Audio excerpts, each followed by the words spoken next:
have this conversation with Sanya Pirani. I'm going to introduce this wonderful young woman to you all and be able to play Oprah for a little bit, which is a little bit of a dream of mine. So this is helpful for me. Sanya Pirani is an amazing young woman. She is the founder of Sanya's Hope for Children. This nonprofit is a terrific example of the power of one growing into the power of us to benefit and change the health of the communities that we know are in need. It's with this emphasis on community health and aligned with the Trust Forum's theme of Power of Us that we are so pleased to announce a charity drive benefiting Sanya's Hope for Children. With half of the world's population under the age of 25, Sanya's Hope for Children's mission is to help young people find their voice, take action, and make an impact on vital community issues. Although she is now an accomplished teen living in the South Metro, one of my neighbors, I'm proud to say, she's had 68 awards and has even been on the Drew Barrymore show. Sanya's service journey began when she was just 7.5 years old. Under her leadership, Sanya's Hope for Children has successfully raised over $140,000 worth of goods and monetary donations annually for homeless and marginalized families. Information on how to donate is available on the Trust website, and you will receive an email in the coming days with links to make it even easier to contribute to Sanya's Hope for Children. Together, we can support this amazing organization and make a difference in our local communities and around the world. Please join me in welcoming Sanya Pirani. Hi, I'm so excited to be here. Hi, Sanya. Thank you for skipping school for us today. We're so excited to talk to you. Okay, so I'm gonna get started, and I know like the most burning question on everyone's mind is how did you decide at such a young age to become a philanthropist and choose your focus to be on children? Yeah, so when I was younger, my parents always ingrained the idea of philanthropy in me. So right from the start, I was always interested in getting involved with my community. But I think what was the first thing that actually struck something to do something myself and initiate something, a project that I'm focusing on myself rather than being involved with my parents, was when I unfortunately saw a YouTube video about children suffering due to war. And in this video, I saw a young girl about my age at the time, I was 7.5, and I saw this girl and she was sitting on the ground and she had torn clothes, no shoes, and she just had this immense sadness face and the look to her eyes, and I was just extremely worried and sorry for her. And I was talking to my mother about it, and I said, well, didn't you say that God loves everyone? Where is God for this girl? And she said that God created people like you and others who are passionate about helping God's children. And that really struck something inside me. So the next morning, as a 7-year-old would do, I Googled ways I can help other people. And I came across a nonprofit called Feed My Starving Children. And I decided that I wanted to feed a village in Latente, Haiti for 1 year. That's a $56,210 project. So that was my first upcoming goal. And I realized, just as someone who is Gen Z and also being so young at the time as I started my nonprofit work, not necessarily nonprofit work, it originally started to be charity work and then led on to my nonprofit. But I just felt such an inclination to support those who are like me, yet just do not have this same opportunities as me. And being someone as Gen Z, I want to make sure that my generation is able to support themselves as they grow up. So as I started my nonprofit, I realized I wanted to maintain focusing on children and their families. That's wonderful and amazing and inspiring already. Tell me a little bit more about that first fundraiser that you did. How did you feel about going into it, and what was the part of it that made you feel at the end, yeah, I want to keep doing this kind of work? Yeah, so we do both global and local projects. So the first global fundraiser I had was where I fundraised around $8,000 to support children in Latin Haiti who need food. So we originally we celebrated the whole thing with a kickoff event. This was our first ever event. So as a 7-year-old, I was extremely excited to see how much of the community would get involved. And we decided that we wanted to create a Facebook page, which, since I didn't have my nonprofit at the time, it was called Reach for the Star in You. So that was my Facebook page. And so we just sent out a message saying, hey, we're having a kickoff event for the first fundraiser we did. And it was just amazing to see how much of my community came in. As an 8-year-old, I had no idea that my community would be willing to get involved, let alone my friends and my neighbors and just people who are close to me, getting involved and being excited for what I have put in the effort to accomplish. And so that was extremely heartwarming to me to see how much my community supported me. And this was the first time I was on the news as well, so it was extremely nerve-wracking, but also very exciting as well. It was fun. I was getting recognized for the work I did, but not only that, I was excited that I was getting the word out about the charity work that I've done, and noticing that I'm going to make an impact in the future if I continue my work. And then locally, my first local project was I created these bookmarks. They weren't anything special. They were literally like pieces of paper with little kitty drawings on them. But I sold them for $5 each. Wherever I went, I would carry these bookmarks, and I would go up to adults myself, and I would say, hey, would you like to support Crisis Nursery in Minnesota by buying one of these bookmarks for $5? And as a child, and people they don't really want the bookmarks since they're just like little kitty drawings on them. So a lot of the times I did get the answer, no, sorry, I just can't support at the time, which was very shocking and surprising to me as a child, obviously. But those times where I did hear yes, and people are so excited to get these bookmarks for me and help a child who is willing to help their own community, that was something really special to me. So I finally got the ability to go up to people and talk to people about the work that I've done myself, rather than people coming over to see me. I was actually putting in the effort to meet other people and go up to people who might be strangers and tell them about my initiative. Yeah, it's always hard to take that first step. But yes. I think that one of the biggest lessons we can learn from you is to have the courage to make it happen. So thank you for that. And thinking about some of the stuff that you've done over the years, what would you say is your biggest challenge versus your biggest triumph? Yeah, so there's a lot of challenges, as I said before. A lot of the times I do hear no, especially when fundraising. That is one of the key things about doing philanthropy work. You have to fundraise. So a lot of times you do hear no, and not only are you hearing no, but it takes an effort to fundraise. You have to make sure you have the time, knowledge, the resources, and the connections. So it's a lot of reaching out on social media, finding out the best ways to reach out to people. You need to make sure your public image is supporting what you're doing. And also, you need to put in the time to do all of this. So not only are you putting in the effort, but you also need to take out time in your day. As someone who I am still in school, so I need to organize and block out my time. So my work requires a lot of planning. Oh, I have to go to this event today. Today I have a speaking engagement, and today I need to focus on fundraising. But in addition, not only does philanthropy require fundraising, but it also requires volunteerism. So making sure I have consistent volunteers based on events we do. A lot of our events that require packing of stuff, or we pack these school bags during Christmas time, holidays time, filled with school supplies, toys, and books. We deliver them to homeless shelters around Minnesota.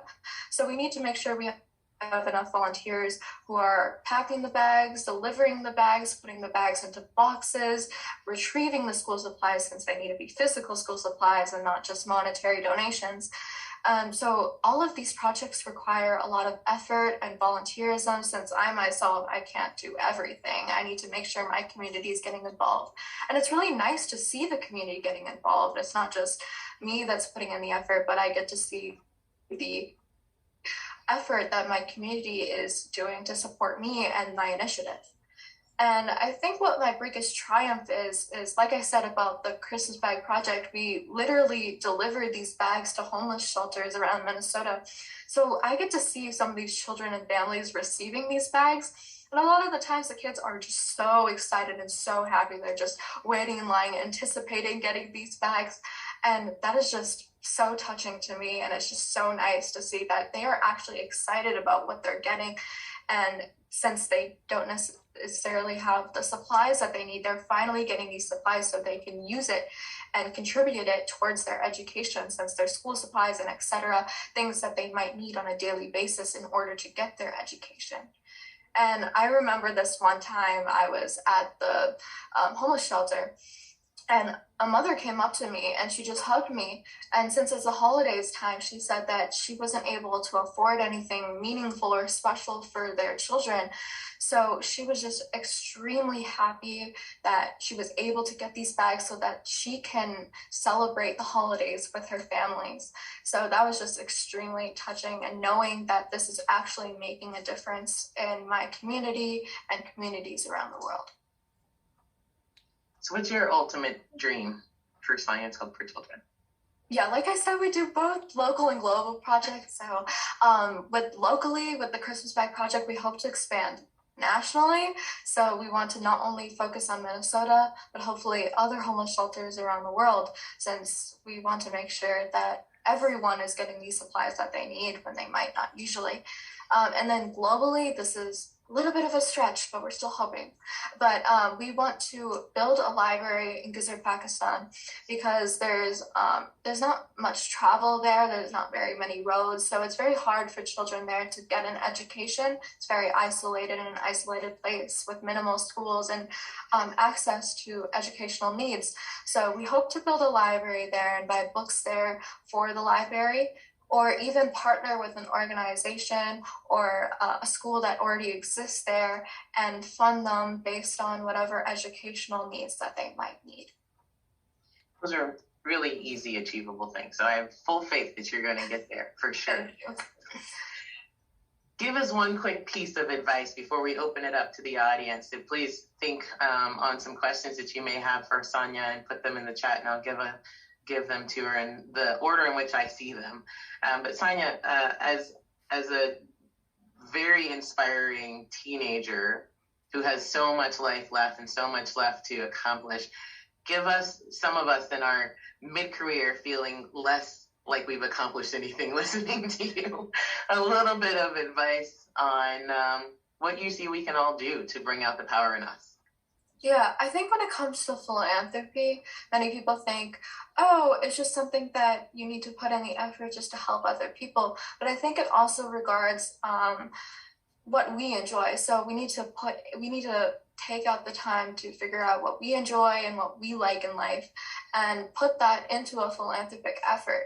So many people might enjoy creative arts and etc., something that triggers the creative portion to their brain, and they can plug that into their philanthropic endeavors. So using the ability to figure out what you're interested in and what you want to accomplish can help with philanthropic needs. And also, like I said, organization is a huge thing. I need to organize my personal life versus my philanthropic life, and a lot of the times it's intertwined. So I need to block out everything I do, and I think that's really helpful to make sure everything is organized so that you can do them in a proper way. And lastly, what I think is the most important is that you need to be passionate about what you do, which is also intertwined with making sure your philanthropic efforts are intertwined with things that you like.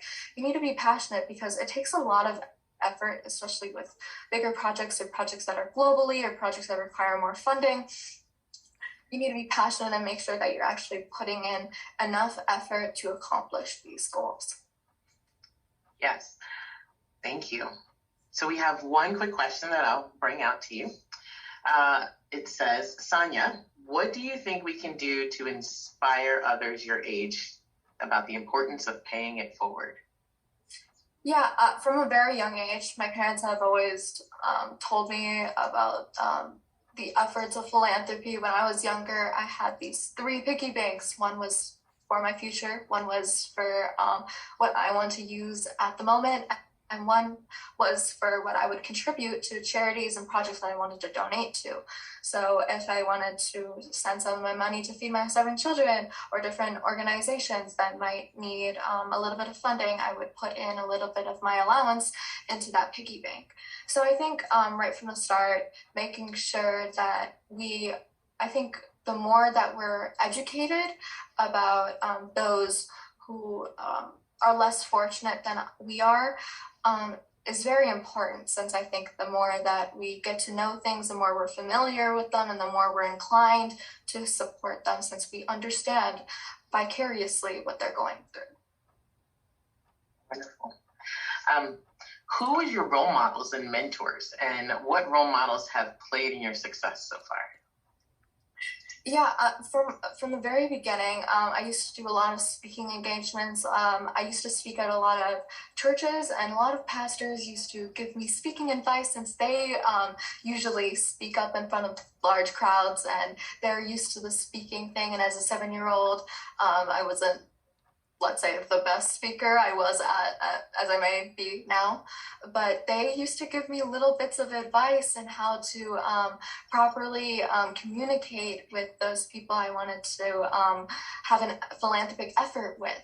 And I think that was really helpful as I grew up and I learned how to properly speak to other people. And I was very lucky to be able to learn how to involve myself in speaking engagements from a very young age. So I'm very happy I was able to have that opportunity along with my philanthropic efforts. But also, since there's been a lot of mentors in my life, especially with the Christmas backpacking event that originally started with the Want to Sew. So one of my mother's work friends, she put in the effort and helped me sew and it taught me how to sew simple bags, and that eventually led to the Sanya's Hope for Children bags that we now have today. So that was extremely amazing of her, and I truly appreciate her time. Which are amazing bags, and I would highly recommend everyone going to your website to buy one of those bags as well. I think that because of our technical difficulties, that has to be our last question. So as our time comes to an end, I'd like to thank again Sanya for sharing your passion with us. You've done so much for so many. We're so inspired by you. We know that this is just the beginning of your story. You're such a remarkable human, and you represent our next generation of leading strong women, and the power is definitely within you. Thank you so much for your time. I appreciate it. I would also like to congratulate all the award winners and nominees, and thank you to those of us who nominated them. To endure times of uncertainty, we need the strength which can be fueled with acknowledgement and recognition. So let's continue to celebrate our successes, both big and small, our first and our seconds, as we continue to move forward individually and together. I'd like to pass the torch off to Joy. And don't forget also that Sanya's Hope for Children is our charity that we're trying to support. So please, I saw the link went into the chat, but I know there will be an email also sent out. Please go see all her successes, images of things that she's done, and support her. Thank you all, and thank you for the opportunity to be here today. Wow. Thank you so much, Dr. Sederstrom and Sanya. I was inspired before, but now my inspiration is absolutely off the charts. And I know that everyone who is with us today feels the same. So thank you for joining us today, sharing your inspiring stories and the impact. You each demonstrate the power we all have to make a difference. As healthcare professionals, we often see firsthand how fellow